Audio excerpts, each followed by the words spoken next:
Every country on earth at the moment is reforming public education. There are two reasons for it.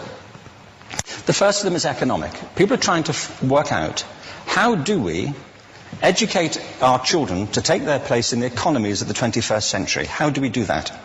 Given that we can't anticipate what the economy will look like at the end of next week, as the recent turmoil is demonstrating. How do we do that? The second, though, is cultural.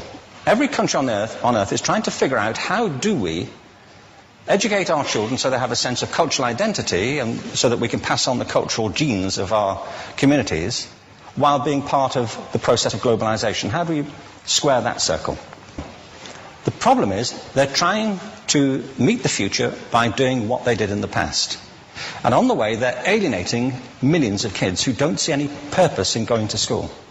When we went to school, we were kept there with a story, which was if you worked hard and did well and got a college degree, you would have a job. Our kids don't believe that. And they're right not to, by the way. You're better having a degree than not, but it's not a guarantee anymore. And particularly not if the route to it marginalizes most of the things that you think are important about yourself. Some people say we have to raise standards as if this is a breakthrough. You know, like, really, yes, we should. Why would you lower them? You know, I mean, I haven't come across an argument that persuades me of lowering them. But raising them, of course we should raise them. The problem is that the current system of education was designed and conceived and structured for a different age. It was conceived in the intellectual culture of the Enlightenment and in the economic circumstances of the Industrial Revolution. Before the middle of the 19th century, there were no systems of public education. Not really. I mean, you could get educated by Jesuits, you know, if you had the money. But public education, paid for from taxation, compulsory to everybody and free at the point of delivery, that was a revolutionary idea. And many people objected to it. They said it's not possible for many street kids, working class children, to benefit from public education. They're incapable of learning to read and write, and why are we spending time on this? So there's also built into it a whole series of assumptions about social structure and capacity. It was driven by an economic imperative of the time, but running right through it was an intellectual model of the mind, which was essentially the Enlightenment view of intelligence. That real intelligence consists in the capacity for a certain type of deductive reasoning and a knowledge of the classics originally.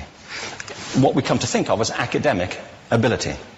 And this is deep in the gene pool of public education, that there are really two types of people, academic and non-academic.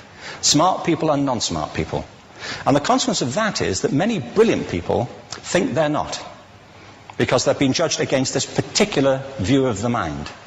So we have twin pillars, economic and intellectual.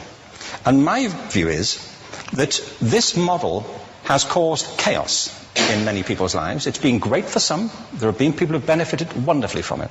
But most people have not. Instead, they suffer this. This is the modern epidemic, and it's as misplaced and it's as fictitious. This is the plague of ADHD. Now, this is a map of the incidence of ADHD in America, or prescriptions for ADHD. Don't mistake me here. I don't mean to say there is no such thing as attention deficit disorder. I'm not qualified to say if there is such a thing. I know that a great majority of psychologists and paediatricians think there is such a thing. But it's still a matter of debate. What I do know for a fact is it's not an epidemic. These kids are being medicated as routinely as we had our tonsils taken out. And on the same whimsical basis, and for the same reason, medical fashion. Our children are living in the most intensely stimulating period in the history of the earth. They're being besieged with information and calls for their attention from every platform, computers, from iPhones, from advertising holdings, from hundreds of television channels. And we're penalizing them now for getting distracted. From what? You know, boring stuff. At school, for the most part. It seems to me it's not a coincidence totally that the incidence of ADHD has risen in parallel with the growth of standardized testing. Now, these kids are being given Ritalin and Adderall and all manner of things, often quite dangerous drugs, to get them focused and calm them down. But according to this, attention deficit disorder increases as you travel east across the country. People start losing interest in Oklahoma.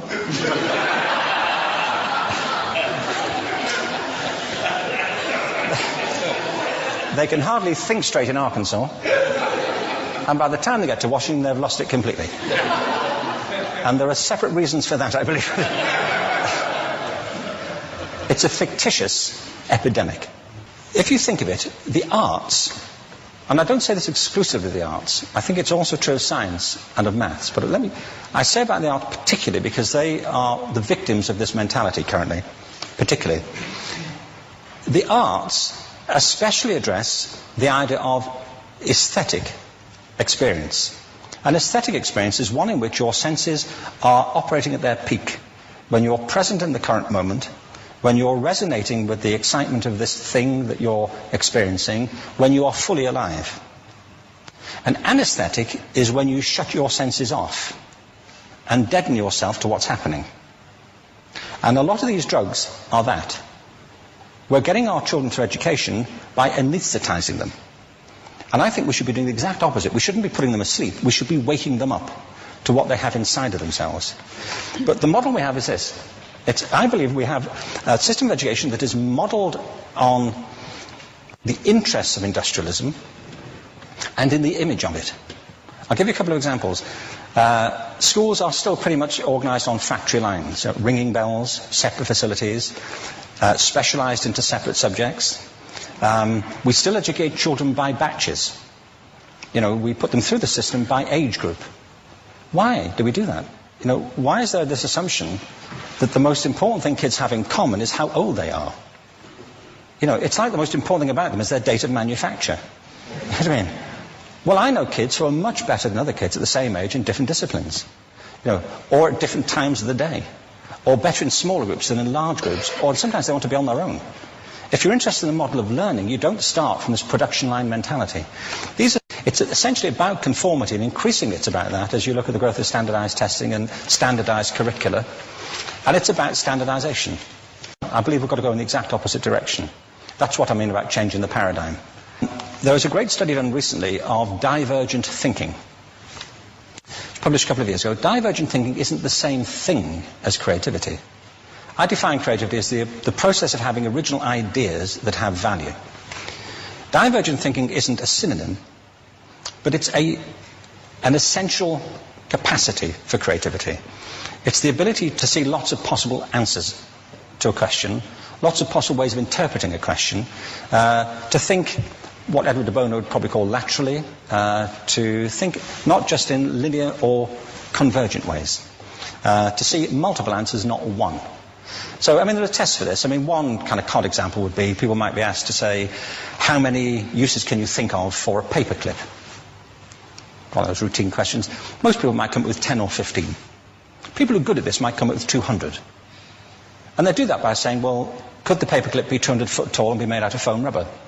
Does it have to be a paperclip as we know it, Jim? Now, there are tests for this, and they gave them to 1,500 people. This is in a book called Breakpoint and Beyond. And on the protocol of the test, if you scored above a certain level, you'd be considered to be a genius at divergent thinking. Okay? So my question to you is, what percentage of the people tested, of the 1,500, scored at genius level for divergent thinking? Now, you need to know one more thing about them. These were kindergarten children. So what do you think? What percentage at genius level? 80. 80, okay. 98%. Now, the thing about this was it was a longitudinal study. So they retested the same children 5 years later, age of 8 to 10. What do you think? 50? They retested them again 5 years later, ages 13 to 15. You can see a trend here, can't you? Now, this tells an interesting story, because you could have imagined it going the other way, couldn't you? You start off not being very good, but you get better as you get older. But this shows two things. One is we all have this capacity, and two, it mostly deteriorates. Now, a lot of things have happened to these kids as they've grown up. A lot. But one of the most important things that happened to them, I'm convinced, is that by now they've become educated. They've spent 10 years at school being told there's one answer, it's at the back. And don't look. And don't copy, because that's cheating. I mean, outside schools, that's called collaboration, but inside schools. Now, this isn't because teachers want it this way, it's just because it happens that way. It's because it's in the gene pool of education. We have to think differently about human capacity. We have to get over this old conception of academic, non-academic, abstract, theoretical, vocational, and see it for what it is, a myth. Secondly, we have to recognize that most great learning happens in groups, that collaboration is the stuff of growth. If we atomize people and separate them and judge them separately, we form a kind of disjunction between them and their natural learning environment. And thirdly, it's crucially about the culture of our institutions, the habits of the institution and the habitats that they occupy.